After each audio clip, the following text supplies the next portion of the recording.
The 2025 motorcycle market didn't just dip, it collapsed. And it's hitting harder than anyone expected.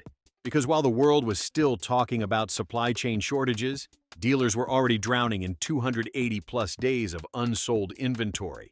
And now, brands are stuck with billions in metal they literally can't move. What I'm about to show you proves this collapse is even worse than you think. Here's what nobody saw coming. Inventories are stacking up at catastrophic levels, while dealers slash prices desperately trying to move metal that just sits there collecting dust. Brands overproduced during the pandemic recovery, betting on continued growth that never materialized, and now they're stuck with warehouses full of bikes nobody wants. The math is simple. When you produce 23% more bikes than market demand, you create a supply glut that destroys everyone's profitability. Dealers are offering zero-down financing, extended warranties, and cash rebates that would have seemed impossible just 2 years ago. But guess what?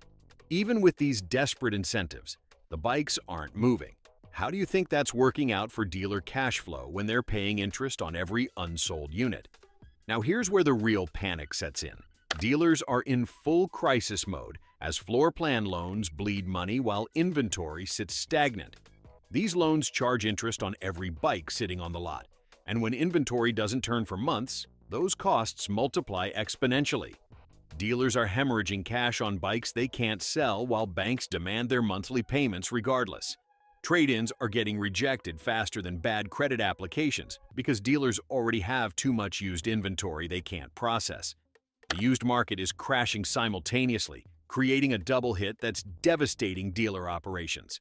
Small dealers are shutting down quietly rather than face bankruptcy, liquidating whatever they can and walking away from the industry entirely. Want to know how many powersports dealers closed permanently in your state this year? But here's the killer blow that's destroying the entire market. Financing has become toxic for consumers, with loan rates hitting 10 to 15% that transform a $25,000 bike into a $40,000 total cost nightmare.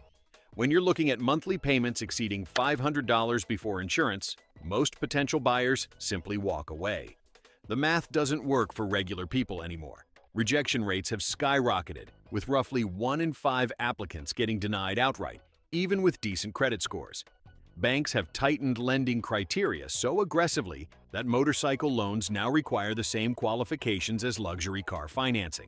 Insurance costs have doubled in many states, adding another $200 to $400 monthly expense that catches buyers completely off guard. Who can afford $700 plus monthly just to own a motorcycle? Want to see how desperate things have become? Repossessions are up 28%, the highest levels since the 2008 financial crisis. Lenders are seizing bikes faster than dealers can process and resell them, creating yet another inventory glut that crashes values even further.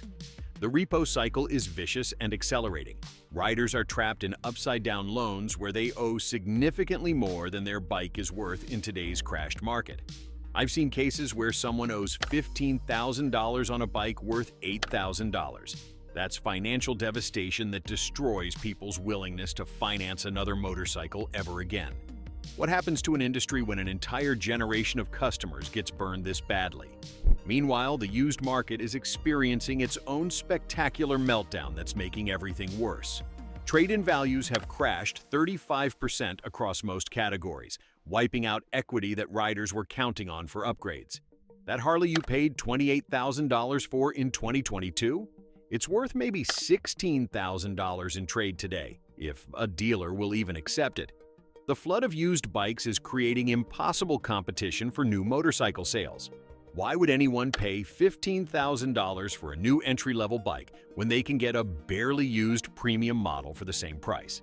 Most riders now have zero equity left in their current bikes, making upgrades financially impossible. The traditional motorcycle buying cycle where riders trade up every few years has completely broken down. How does an industry survive when its core upgrade culture disappears? Here's the reality check that's killing sales. The price bubble has finally burst, and buyers are refusing to accept the premium pricing that manufacturers got addicted to during the shortage years. We're talking about 40% plus price increases since 2020 that have priced out entire demographics. Entry-level Harleys that used to cost $8,000 now start at $15,000 plus, Buyers are saying enough and walking away rather than pay what they consider insulting prices for marginal improvements. The disconnect between what manufacturers want to charge and what consumers will pay has created massive demand destruction. People aren't just delaying purchases, they're abandoning motorcycling entirely rather than pay these inflated prices. Think that's sustainable for long-term industry health? But here's the industry's most expensive failure: the electric motorcycle fantasy that burned billions in investment for products nobody actually wants. Livewire, Zero, and Energica represent overpriced, underperforming machines with range anxiety, sky-high costs, and virtually zero market adoption. The promised revolution turned into an expensive joke. Harley's Livewire division is the poster child for this disaster. They're sitting on inventory that would take over 280 days to sell at current demand levels. Zero laid off a third of their workforce, and Energica filed for restructuring. Range anxiety remains insurmountable. Charging infrastructure is a joke outside major cities, and these bikes eliminate everything that makes motorcycling emotionally appealing. What's the point of a silent motorcycle that can't go anywhere? CTA. Look, if you're seeing the same warning signs I am and want to stay ahead of which brands might not survive this collapse, hitting that subscribe button makes sense since I track these industry meltdowns months before mainstream media catches on. The carnage is just getting started. Want to know which specific brands are failing most spectacularly? Whether it's Harley, Honda, or your Yamaha, each brand is facing a hard time with unsold inventory. Indian's Challenger series massively overestimated demand, and dealers are stuck with sport touring bikes that appeal to maybe a few hundred buyers nationwide. BMW's CE04 electric scooter, Ducati's V2 lineup, and Triumph's Rocket 3 represent the same fundamental problem: manufacturers chasing niche markets with premium pricing while ignoring their core customer base. These bikes are too expensive, too specialized, and targeted at segments that were never as large as marketing departments pretended they were. Even traditionally bulletproof brands like Honda and Yamaha are struggling with specific models that seemed like surefire hits on paper, but flopped in reality. The adventure bike segment, once considered immune to downturns, is showing cracks as buyers realize most adventure riders never leave pavement and don't need $20,000 machines for weekend rides. How did manufacturers get so disconnected from actual rider behavior? So, what happens next? The forecast is brutal, and I don't think most people are prepared for how bad this gets. Factory layoffs have already started, with more announcements coming as manufacturers scale back production to match actual demand instead of wishful thinking. Some plants will shut down entirely, and certain model lines will disappear forever as companies retreat to their core profitable segments. Dealership consolidation will accelerate dramatically.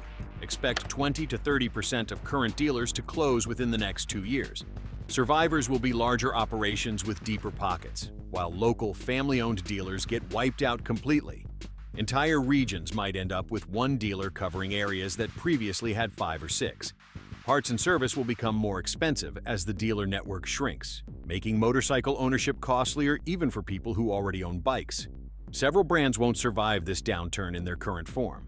Either they'll get acquired by competitors, go full budget to compete on price alone, or exit entire segments they can't make profitable anymore.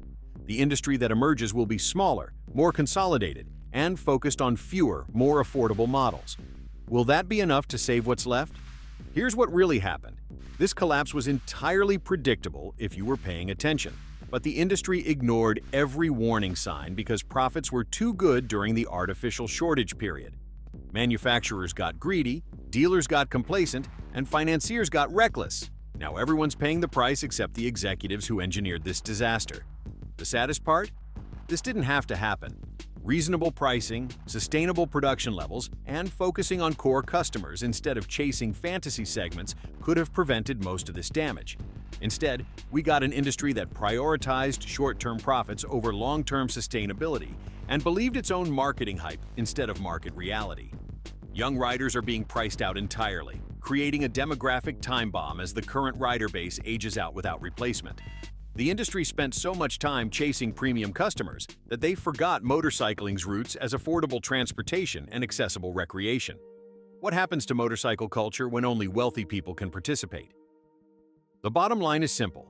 The The 2025 motorcycle market collapse represents everything wrong with modern corporate thinking. Recovery will take years, not months, and the industry that eventually emerges will look nothing like what we had before. Fewer choices, higher costs, limited dealer networks, and a customer base that's been burned badly enough to approach future purchases with extreme caution.